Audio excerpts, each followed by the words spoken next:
знаю, что очень многих пугает уход в творческую профессию в связи с тем, что есть страх просто не выжить, да, как зарабатывать, как вообще выстроить эту линию. Здесь просто нужно понять, что не обязательно делать какие-то сразу радикальные шаги. Можно в эту сторону двигаться постепенно.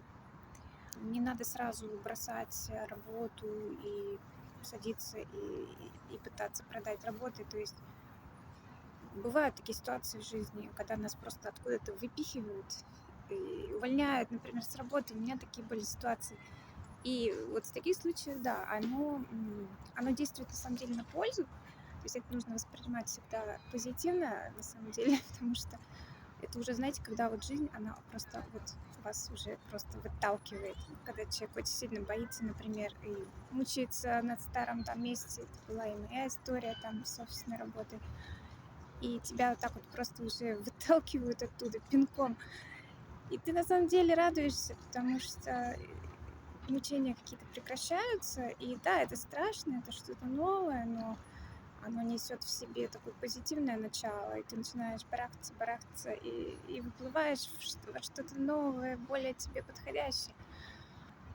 Но можно к этому двигаться и постепенно, то есть если, да, не доводить уже до вот такого, да, такой ситуации, если вы чувствуете, что старая работа вам уже приелась и нету там куда расти, и вообще, может быть, это, да, не ваше.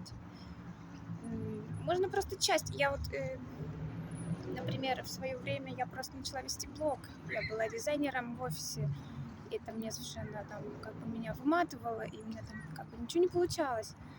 Я, например, начала вести блог, где начала постить свои картинки. Старые, причем картинки, ну, они были мои, и мне это дало вот сразу какую-то энергию новую, новую силу, новое ощущение, вот такое прежнее ощущение там, после там, моего обучения, что вот это мое, это моя там иллюстрация. И я начала получать какие-то комментарии. То есть вы можете вот начать с маленьких шагов, вот, которые дадут вам кайф и энергию двигаться дальше. А дальше жизнь уже подскажет, она вам будет давать такие как бы знаки, что делать дальше.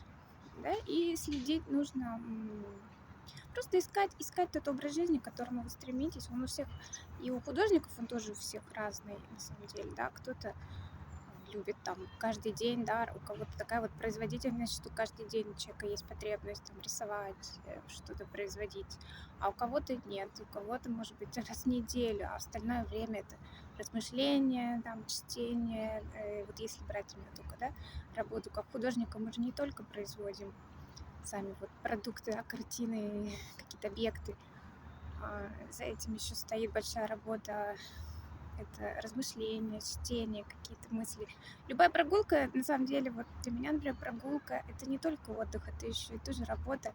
Вот я сижу на природе, я делаю зарисовки, я делаю какие-то видео, у меня идеи приходят вот именно вот в такой обстановке, они никогда не приходят мне там на диване дома перед условно там телевизором. То есть вот работа художника, она такая объемная, ее поэтому нельзя так очень сложно расчленить. Почему очень многие тоже думают, что мы какие-то бездельники, если вот я сейчас сижу там в середине дня в парке и вроде бы ничего не делаю, но на самом деле эта работа, она идет, она продолжается, она просто, тем более сейчас с приходом, да, соцсетей, художника вообще куча работы, нужно и соцсети успевать, да, и делать и свою работу, как бы внутреннюю, и плюс еще внешнюю. И это очень выматывает тоже иногда.